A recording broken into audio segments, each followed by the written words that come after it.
But thanks everyone for joining us today. The focus of this session is very much around how we can how organizations, be they businesses, local authorities, government entities, enable themselves to get to net zero, and more broadly to be thinking about sustainability. So we've got some great minds from across these industries, and we'll be focusing today on sustainable thinking and the first steps you can be taking towards adopting sustainable practices and policies to get you there, and kind of things you can be thinking about first. So just to start, Chris and Phil, would you mind just giving us a brief introduction to who you are and the experience you have, and what your interest in sustainability and net zero is? And we'll start with you, Chris.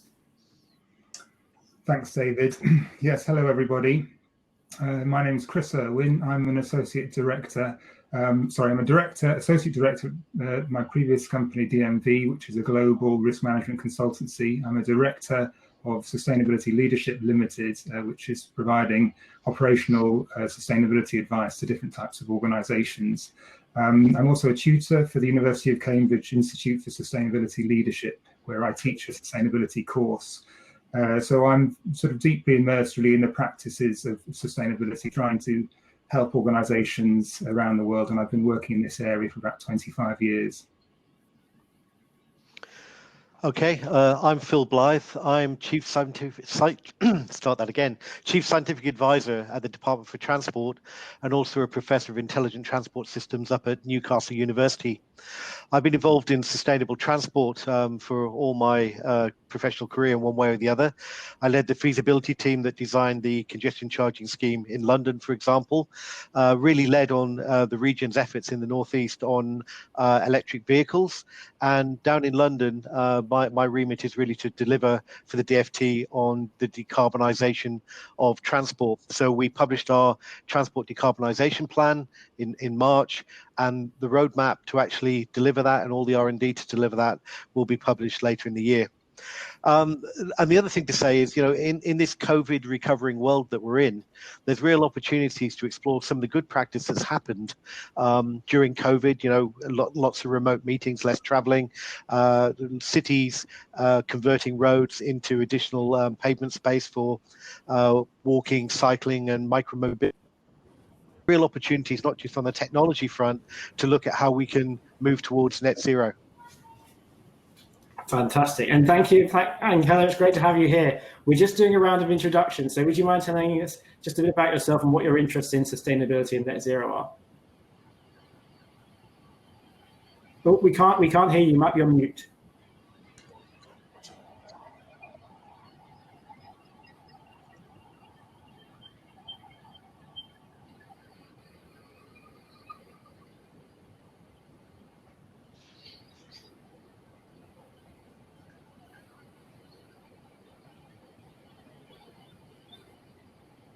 Sorry.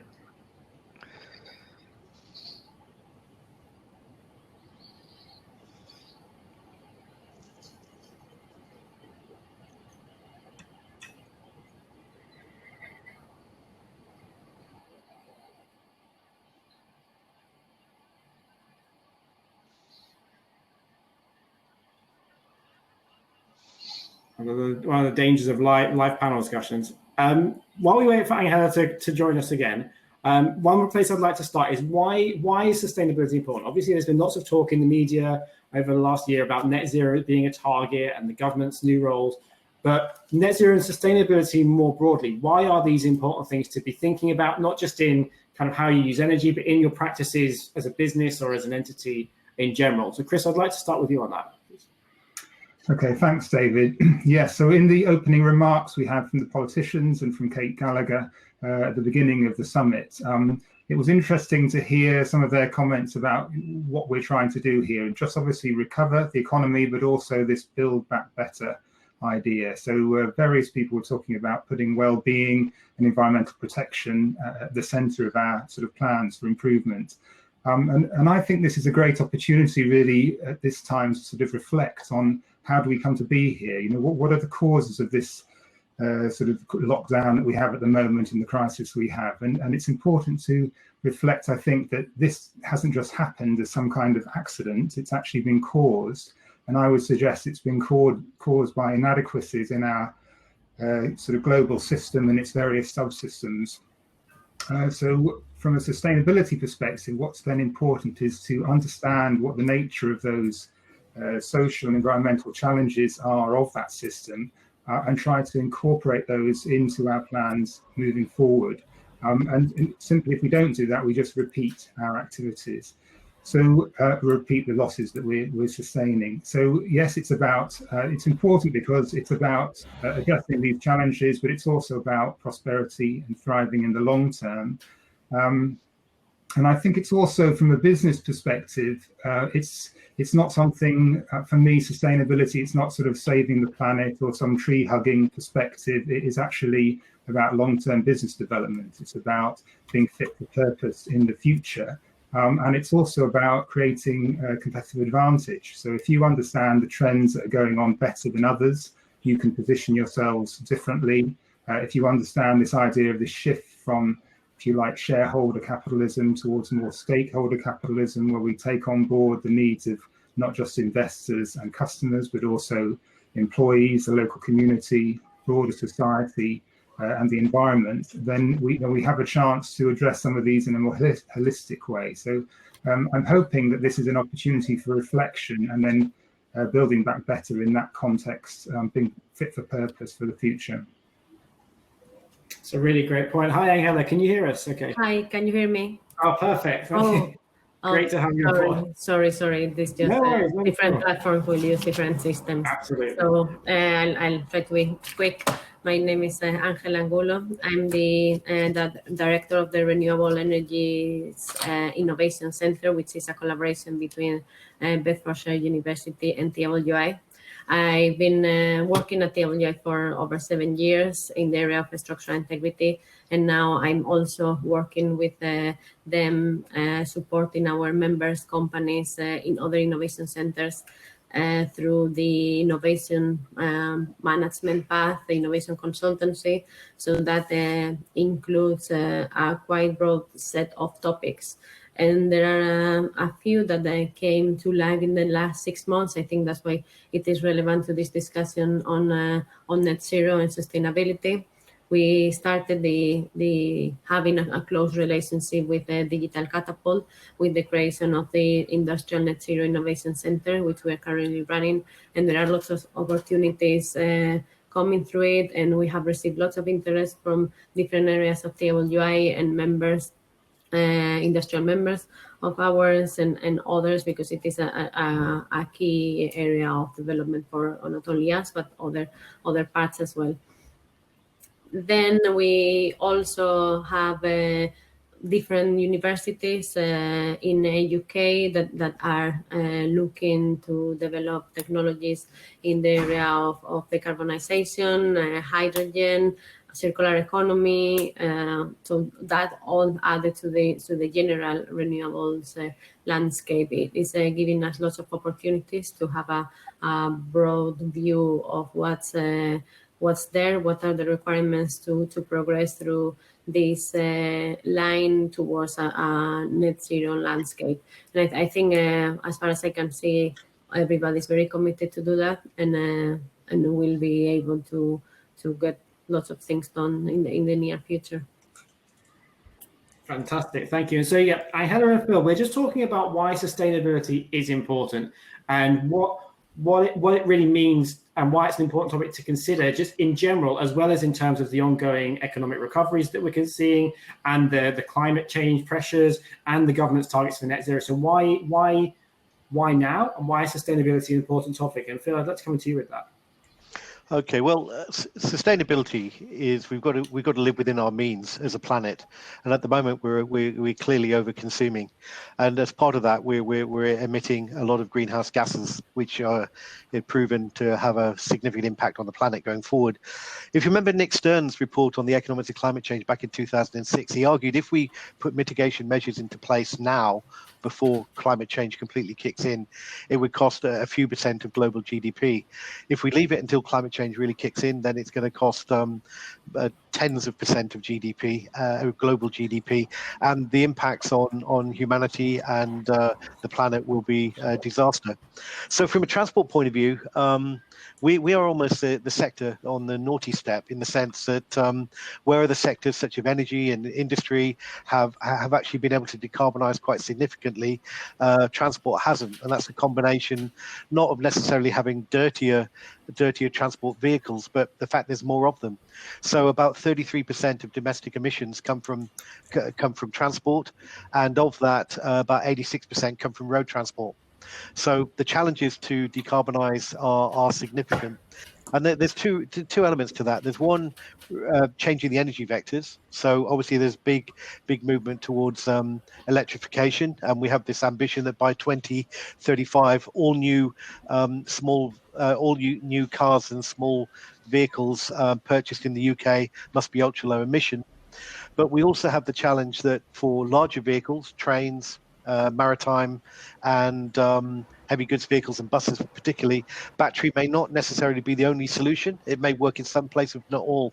So we've got to explore other energy vectors. I think biofuels probably are an interim solution. Some synthetic fuels may actually be carbon neutral, even carbon negative in the long term.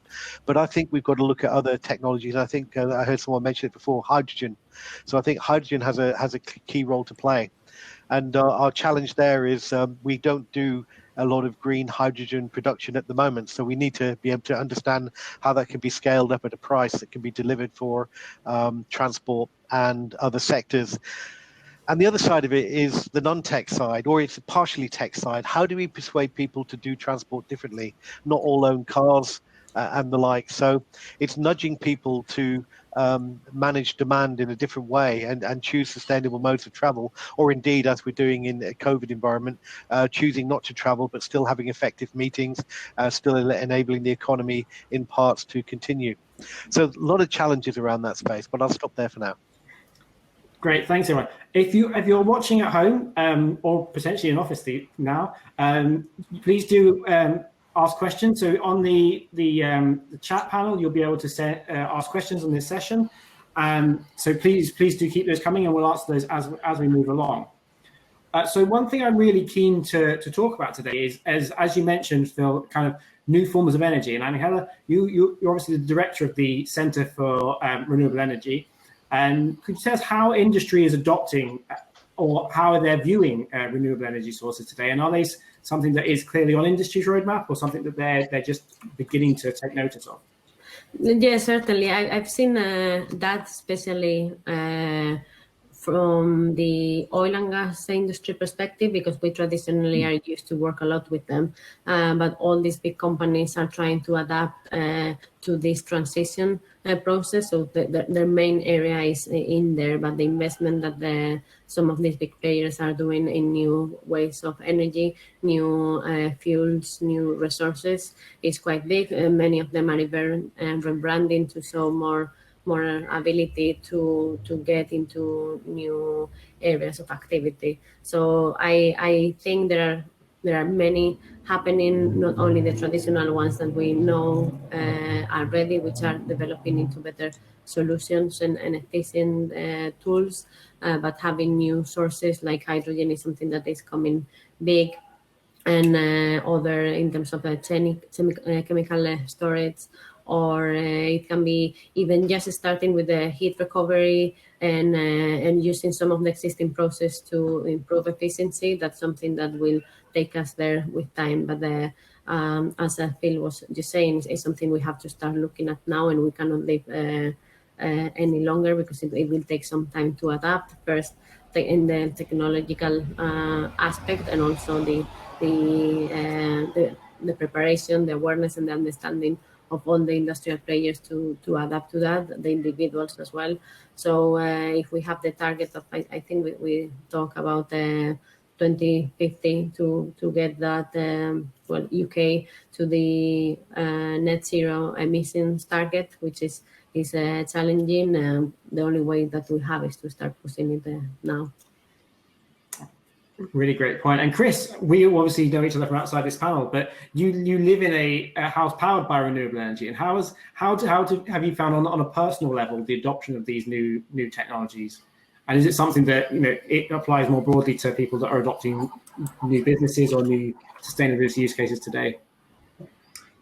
Thanks, David. Yes, I think I became very interested in sustainability maybe about 15 years ago.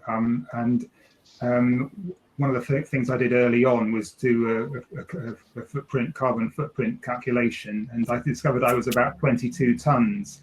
And this is an interesting thing to reflect on in general. I don't know how many of the audience have tried doing a carbon footprint calculation for themselves, but if you haven't, I suggest looking at the Bulb Energy Carbon Calculator. You can just spend a few minutes and get a quick idea. Just to give you an idea, just before I answer that question, David, the UK is per capita using about 8 tons of carbon per year. And the goal is obviously carbon neutral or net zero by 2050. That means going down to zero. So there are no countries in the world at the moment at zero.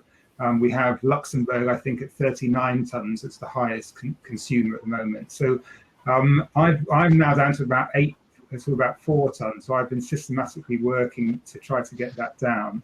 But we're, as a global population, we're all supposed to be at 2 tons. So you can see that to go from 8 tons in the UK to 2 tons on average is requiring a massive behavioural change.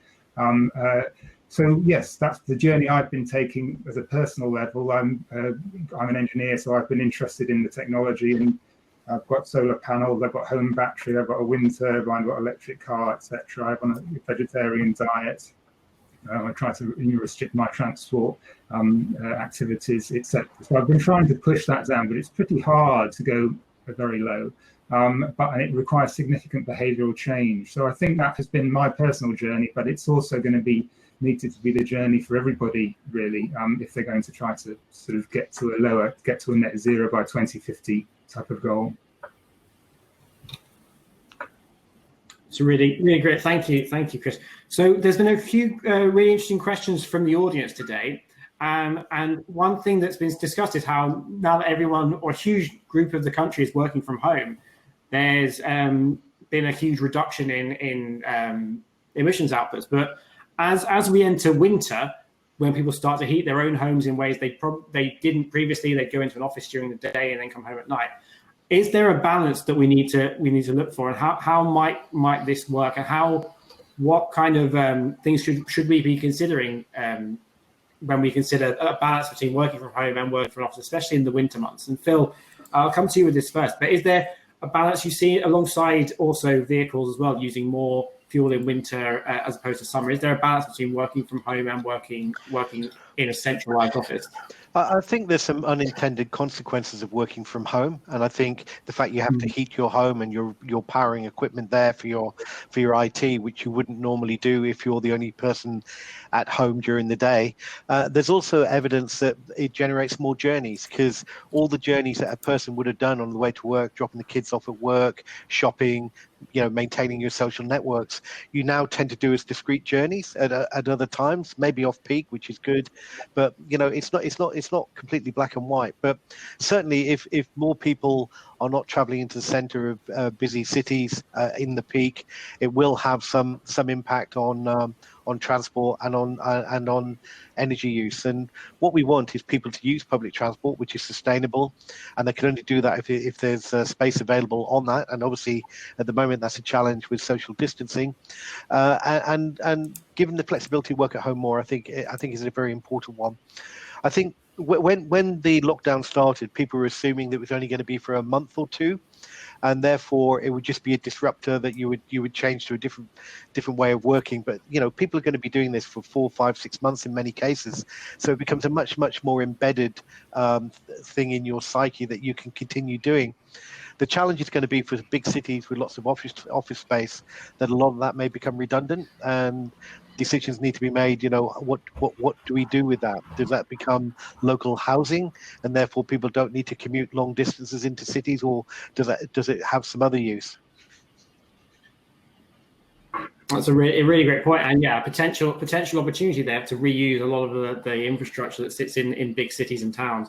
And Chris, what are your thoughts on how we might find a balance, or is there a balance to be found between working from home and working from centralized locations? Well, yes, I think if I could sort of expand that into sort of the more general point about environmental challenges and social challenges. That sustainability is very much looking at those two things as a nexus.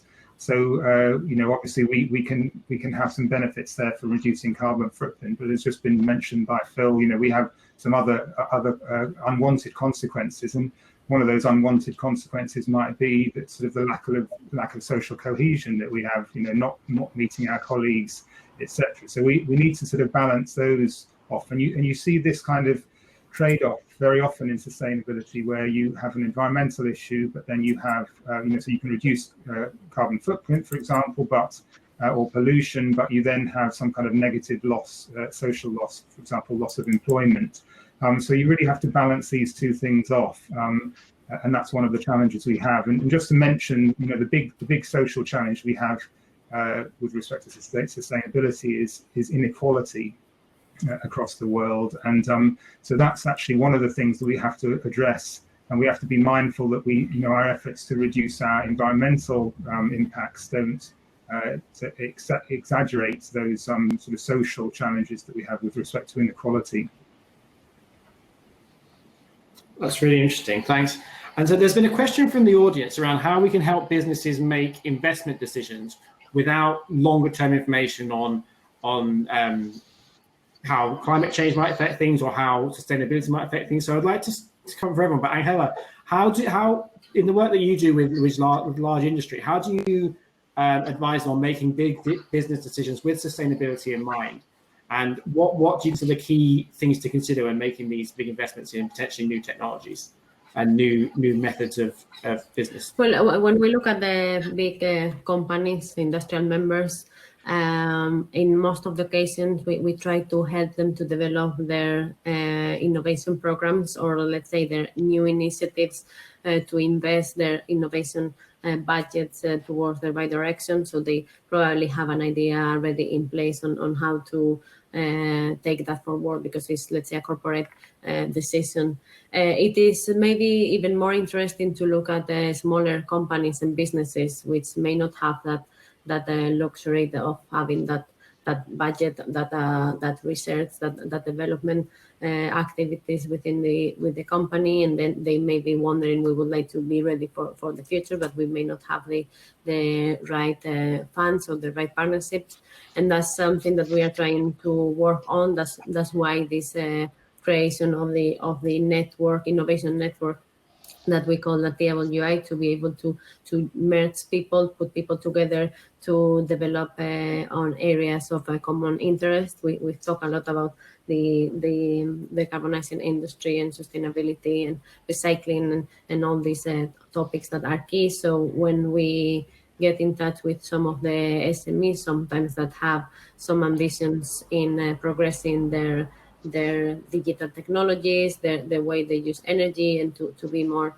advanced, we try to merge that with the universities, the innovation centers that we have, so they together can get to develop some of the activities. So it's basically following the discussion and trying to train a bit of people, also trying to get them in touch with each other so the conversations are more fluent and we are able to identify those key areas of development and trying to put them in the right place. But it is true, it's difficult initially to get companies to invest on this area, and we don't want COVID to be an excuse to be on hold and stop these developments, because it's key that we keep looking at the future, and we may have to be even more innovative in the way we invest in the opportunities that we have, because are in front of us.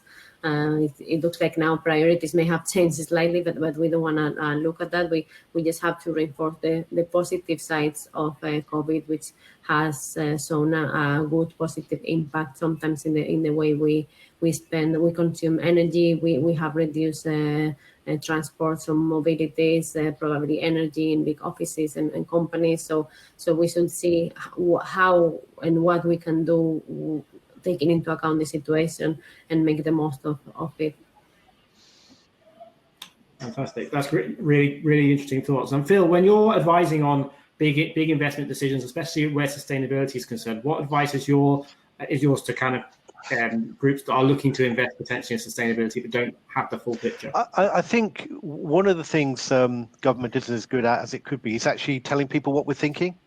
Because quite often I find if I go out and talk and tell people I have a problem here, I have a challenge here, people will go away and innovate, set up some R&D and actually solve those problems for us. So I think leadership is important, and clearly in transport sustainability and decarbonisation, that's been really shown in the electromobility space. We've invested in things like the Faraday Centre to try and make world-class batteries and some of the other components, and made it clear that by 2035 all new vehicles purchased must be ultra low emission. In other areas where we're still sitting on the fence a little bit, like hydrogen, I think the different sectors that feel they need to use hydrogen need to get together and tell industry, tell the innovators, we need lots of green hydrogen at a reasonable price. And I'm utterly convinced that if you tell them that, they will go away and innovate and deliver that. And I'll tell you why I think that. Back in 2010, when we first thought about electromobility, if you bought an electric battery, a lithium-ion battery, 1 kilowatt hour of storage would cost you $1,600 to pay for. Now it's under $200. So the market's there, government have made certain decisions and statements, and the innovators and the industry have solved that problem. I'm pretty certain once there's some guidance, a lot of these problems will be solved, because we are a fantastically innovative country with great innovators in SMEs and our research institutes and universities. Mm-hmm. So it's providing Really the leadership. That's the important thing. Absolutely. And unfortunately, we're almost run out of time. So I'd just like to thank Angela, Phil, and Chris for joining us. And just to finish, if you could give one piece of advice to people that are looking to start their sustainability journeys today, what piece of advice would you give? And I'll start with you, Chris, if that's okay. So if I may say two things, the first thing would be skill up, so learn about these social and environmental challenges that the world is facing and that's creating threats and opportunities for you.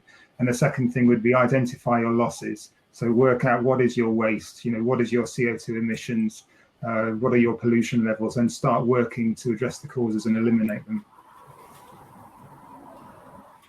Fantastic. And Phil? Try and procure stuff more locally in the first instance, get rid of those food miles and delivery miles. And also, I think that will give us a more resilient and robust society. As we've seen during COVID, it's the supply chains have really been stretched. And I think there's some lessons clearly to be learnt from that in terms of globalization. Fascinating. It's really good. And yeah, I think good points have been raised by Phil and Chris, because simple day-to-day task will help everybody to improve our habits. So I was saying it's a matter of education. Sometimes small companies, just individuals, can get these emissions to be reduced in many ways, through light, through the food chain, the market. But then as well as that, we have to be able to identify and to talk together and to try to reinforce the areas of interest for all of us, and then make sure we get all the efforts moving in the right direction. So get in touch with each other and collaborate to innovate. Brilliant. Well, thank you again, everyone, for joining us on this discussion. Unfortunately, we've run out of time. The next panel session will begin at 4:45 on the main stage. But thanks again to all the panelists for joining us today, and I hope you found that a really interesting session. Thank you. Thank you, David. Everyone. Bye.